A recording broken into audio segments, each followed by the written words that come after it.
မိုးဆိုခွေးပြေးထားသလို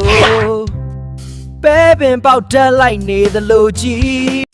လက်ရည်လောက်အောင်ဘလို့လေးကျင်ရမလဲတင်းလက်ရည်ကိုကြည့်ပြီးတော့လူတစ်ယောက်ကတက်တက်လေးစာရွက်ကိုပြန်လှန်ကြည့်ပြီးဖတ်လို့လည်းမရဘူးမိုးဆိုခွေးပြေးထားသလိုပဲပင်ပေါက်တက်လိုက်နေသလိုကြီးလို့ပြောတဲ့အချိန်အနည်းဆုံးတစ်ခါတော့စိတ်မကောင်းဖြစ်ဖို့မဲ့ထင်ပါတယ်ဒါမှမဟုတ်စာမပွဲတစ်ခုမှာ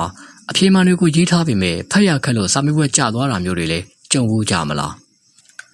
တကယ်တော့လက်ရည်ဟာစာရေးရုံနဲ့မဟုတ်ပါဘူးဒါဟာတင်းရဲ့စီကံတင်းရဲ့စိတ်ရှိမှုတင်းရဲ့ကိုယ်ပိုင်မှတ်သားတစ်ခုပါအရေးကြီးဆုံးအချက်တစ်ခုပြောပြပါမယ်လက်ရည်လှတဲ့သူတွေကမွေးကလေးကလှတာမဟုတ်ပါဘူးသူတို့လည်းတစ်ချိန်ကမလှခဲ့ကြပါဘူးဒါပေမဲ့သူတို့မရက်ခဲ့ကြဘူးဒီဗီဒီယိုပြီးသွားတဲ့အချိန်မှာတင်းလက်ရည်ကိုတွတ်တက်အောင်လုပ်နိုင်မယ်တကယ်အသုံးဝင်တဲ့နည်းလမ်းတွေနဲ့လေ့ကျင့်စနစ်တစ်ခုလုံးကိုသင်ရရှိသွားပါလိမ့်မယ်ဒါဆိုရင်တော့အခုပဲစတင်လိုက်ကြရအောင်ပါ Session 1လက်ရည်လှခြင်းရဲ့တန်ဖိုးလက်ရည်လှတာဟာအလှပါတစ်ခုတည်းပိုပါတယ်ဖတ်ရလွယ်စေတယ်ယုံကြည်မှုတိုးစေတယ်လေးလာရေးမှာအယုံရှိတယ်လူတွေကိုအထင်ကြီးစေပါတယ်တခါတလေသင်လက်ရေးကအသင်အကြောင်းကိုပြောပြနေတတ်ပါတယ် Session 2လက်ရေးကိုသဘောတရားနဲ့နားလည်ခြင်းလက်ရေးဆိုတာလက်လှုပ်ရှားမှုမျက်စိထိန်းညှိမှုအုံနောက်ထိန်းချုပ်မှုဒီသုံးခုကိုပေါင်းစပ်တဲ့မှုပါဒါကြောင့်လေ့ကျင့်ရင်တိုးတက်တာကသဘာဝပါပဲ Session 3အခြေခံအဆင့်တက်ဖြည်းဖြည်းရေးပါအခရာပုံစံမှန်ရေးပါတစ်လုံးချင်းစီအာရုံစိုက်ပါ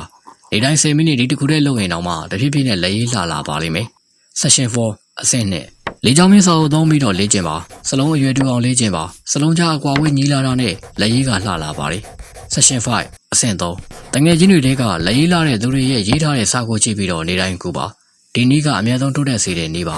Session 6 Possession and Grip ထိုင်ပုံမှန်အလင်းရောင်ကောင်းဘောပင်ကိုပြုတ်ကိုင်းသေးသေးလေးတွေကရက်လက်ကြီးကြီးထွက်စေပါတယ် Session 7 10 minute daily training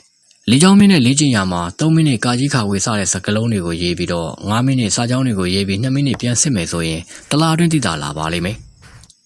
စတင်တဲ့နေ့မှာတော့တိုးတက်မှုကိုမမြင်ရနိုင်ပါဘူးဒါပေမဲ့မယမနာလေ့ကျင့်တဲ့သူကတနေ့မှာတခြားသူတွေမရောက်နိုင်တဲ့နေရာကိုရောက်သွားတတ်ပါတယ်